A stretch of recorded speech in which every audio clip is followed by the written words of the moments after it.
জননেত্রী শেখ হাসিনা ফিরে আসার সংবাদে অপরাধীরা ইতোমধ্যে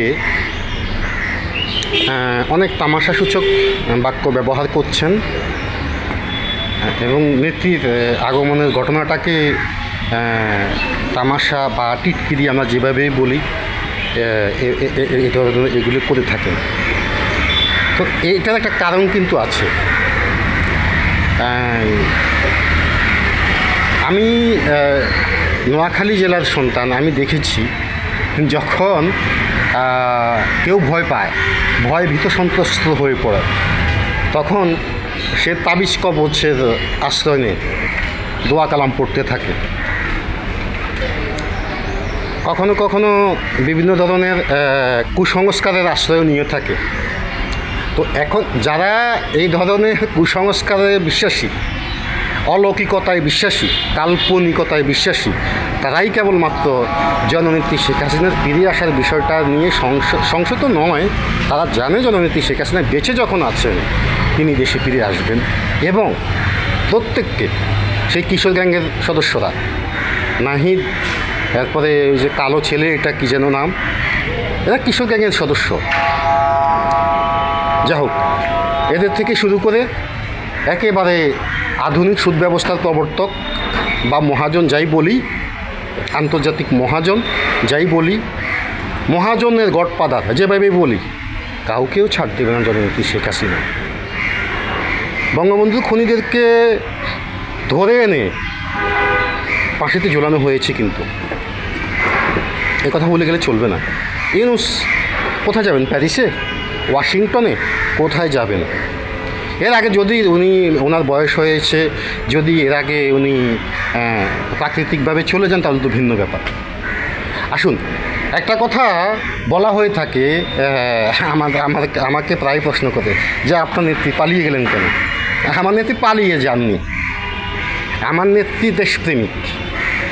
আমার নেত্রী সেদিন আমরা এই রাজপথে, আমি সহ ছিলাম, আমি আমার কাজ ছেড়ে চাকরি ছেড়ে গিয়ে আমরা রাজপথে কমপক্ষে 10 লক্ষ কর্মী আমরা অ্যাক্টিভ ছিলাম।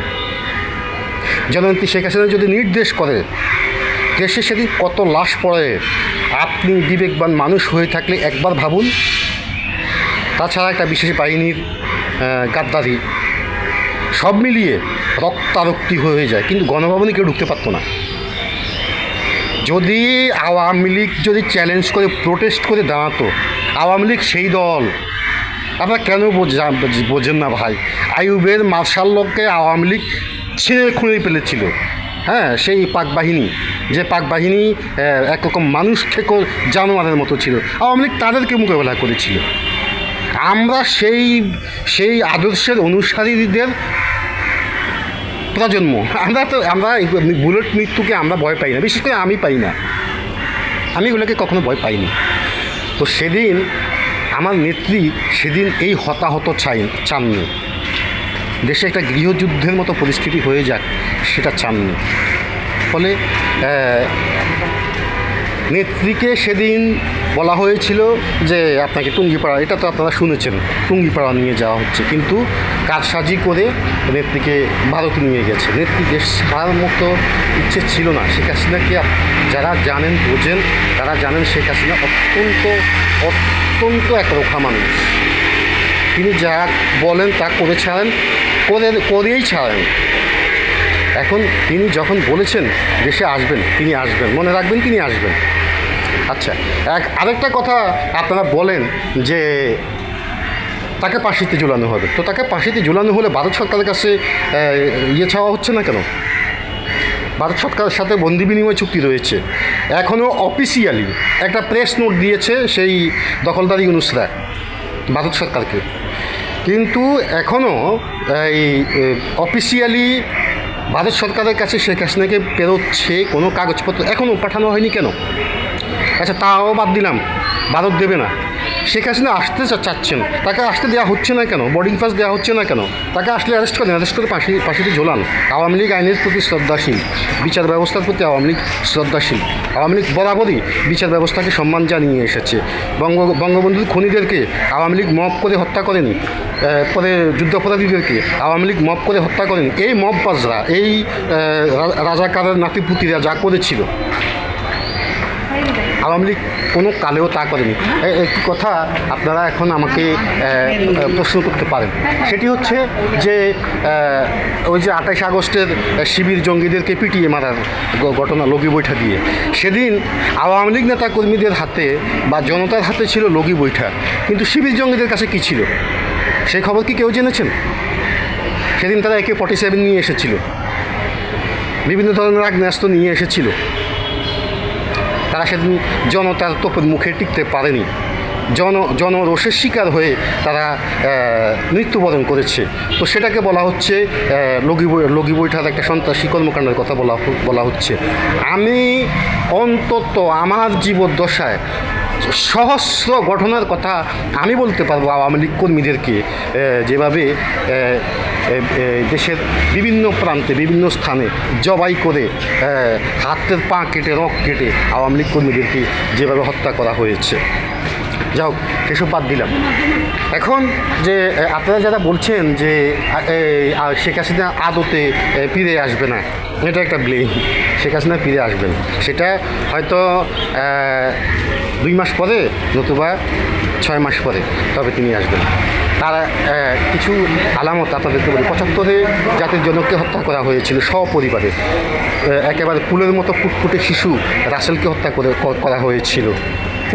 এরপরে বলা হয়েছিল যে আওয়ামী লীগ চিরতরে শেষ, আওয়ামী লীগ আর কোনো দিন ঘুরে দাঁড়াতে, আর কোনো দিন বাংলাদেশে আওয়ামী লীগ আর রাজনীতি করতে পারবে না। তখনও আওয়ামী লীগ যে আপনার সেনা শাসক জেনারেল জিয়াউর রহমান আওয়ামী লীগের উপরে এক ধরনের নিষেধাজ্ঞা দিয়েছিল। দেশে প্রতিদিন সান্ধ্য আইন বা কারফিউ করে রাখা হয়েছিল, অনেক ঘটনা ঘটেছিল। অনেক চড়াই উত্তরায় পেরিয়ে আওয়ামী লীগ আবার ক্ষমতা কিন্তু এসেছে 21 বছর পরে। 21 বছর লিখেছে আওয়ামী লীগ বিলীন হয়ে যাবে। আওয়ামী লীগ কীভাবে বিলীন হবে? আওয়ামী লীগ এদেশের মাটি মানুষের দল। আওয়ামী লীগ বিলীন হবার নয়। আওয়ামী লীগ বিলীন হতে হলে বাংলাদেশ নামক শব্দটা মুছে যাবে। আওয়ামী লীগ বাংলাদেশ বঙ্গবন্ধু একই সূত্রে গাঁথা, বিশ্বাস করুন, একই সূত্রে গাঁথা। এখন সে 75 পরবর্তী গেল। আমার জীবদ্দশায় আমি দেখেছি, আমি 2001-এর নির্বাচনে আওয়ামী লীগ হেরে গিয়েছিল। তখন অনেককে বলতে শুনেছি যে আর 50 বছরেও আওয়ামী লীগ ঘুরে দাঁড়াতে পারবে না, আগামী 100 বছর পরে আওয়ামী লীগ হয়তো আবার ক্ষমতায় আসতে পারে। কিন্তু 50 বছর, 100 বছর লাগেনি, 60 বছরের মাথায় আওয়ামী লীগ ক্ষমতায় এসেছে। এবারও শেখ হাসিনা আসছেন, বিচার হবে, কাউকে ছাড় দেওয়া হবে না। শুধু ধানমন্ডি 32-এর ইট না, ধানমন্ডি 32-কে আরও মহিমান্বিত করেছে, এভাবে ভাঙচুর করে আরও শক্তিশালী করেছে। সোনা যত পোড়ায় তত খাঁটি হয়।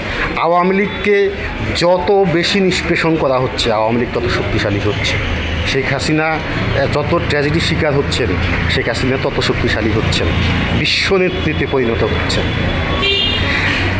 সুতরাং ইউনুস গঙ্গের অনুসারীরা, ওই কিশোর গ্যাংরা, মব সন্ত্রাসীরা যারা এই ধরনের তামাশা করছেন, হাস্যরস করে ভয়কে আড়াল করার চেষ্টা করছেন, কোনো লাভ হবে না। জয় বাংলা, জয় বঙ্গবন্ধু।